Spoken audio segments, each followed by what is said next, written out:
Less than a month since college basketball's early signing period, and Kentucky's 2020 recruiting class continues to develop. Now a five-star big man from France is on the radar.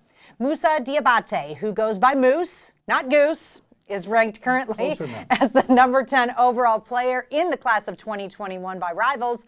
But this week, Diabate said a move to the 2020 class is possible.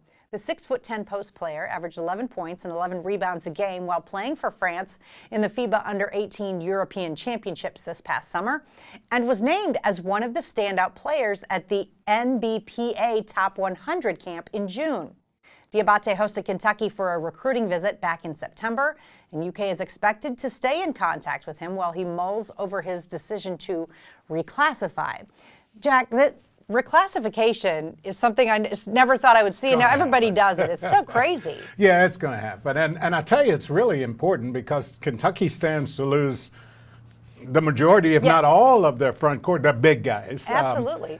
So what a time for him to maybe be considering coming in. Kentucky needs to add a couple big guys.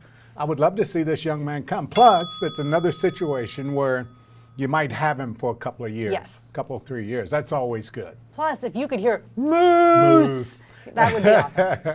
All right, let's get into this now. Matt Bevin's decision to pardon several violent offenders convicted of crimes including murder and rape continue to send shockwaves through the state's legal system. And now lawmakers in Frankfort want answers.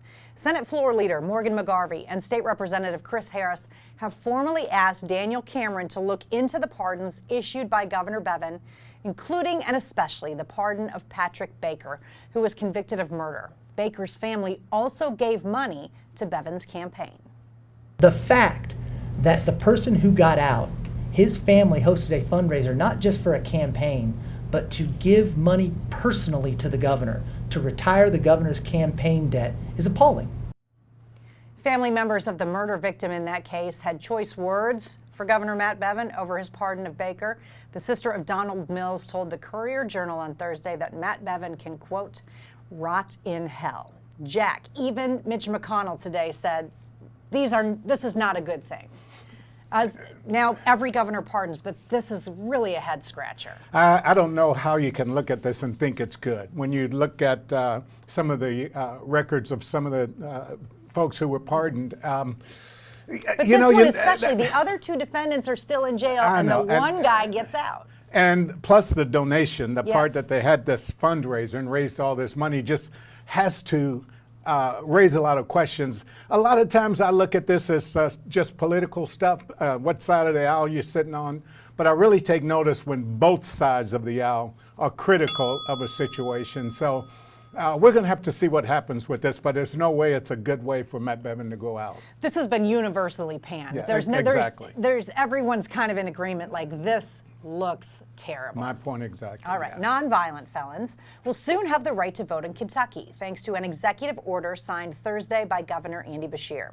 The executive order applies only to nonviolent offenders who have served their time, which includes finishing their parole and probation and having no pending charges.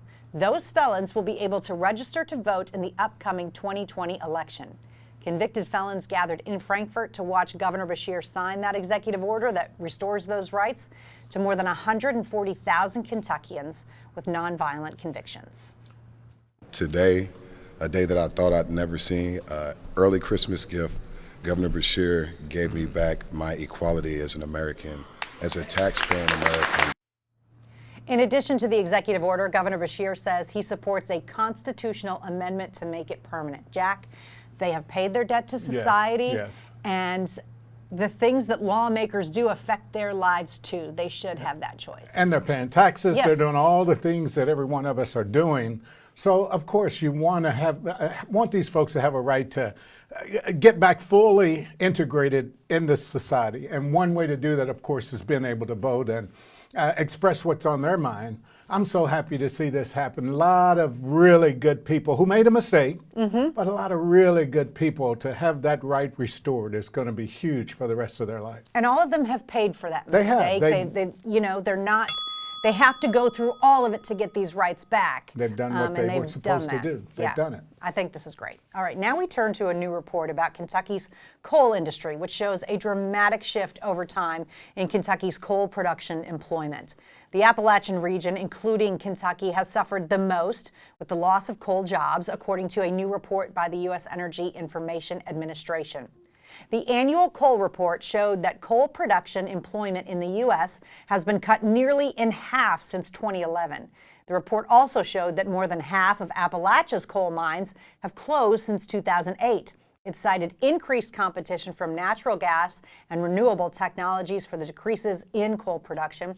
Jack, we live in this state, so this should be no surprise. We've seen the demise of coal and what it's done to that area. Yeah, not only have I lived in this state, obviously, but I was in the coal business for a long time. So I've had an opportunity to spend a lot of time in the mountains of eastern Kentucky, all throughout Appalachia. And the thing that affects me more than anything is all those great people who are located in those areas who have seen their income and their jobs and their families suffer because of, and you can go through all kind of reasons for it, the natural gas. New technologies or whatever coming into those areas, so the jobs are not, they don't have anywhere else to go. But we are making changes there, and Yes. we're bringing new jobs into the state, new technical jobs that won't reach those income levels, but still could provide pretty good jobs for a lot of people in that area. All right. Now in Hey Kentucky, in case you missed it, the Kentucky Legislature's Contract Review Committee voted on Monday not to approve former Governor Matt Bevin's administration's decisions to award the state's Medicaid managed care business to 5 national health insurance companies. The move gives new life to Passport Health Plan, the Louisville-based provider that was left out of the late November announcement. And a bill pre-filed in the Kentucky legislature would keep transgender students from using restrooms that align with their gender identities. The bill, called the Kentucky Student Privacy Act, says such a situation carries, quote, a significant potential for disruption of school activities and unsafe conditions. Up next on Hey Kentucky, we take you behind the scenes as we attempt to fix Hey Kentucky producer Jesse Reif's terrible, awful, no good, very bad handwriting. Stay with us.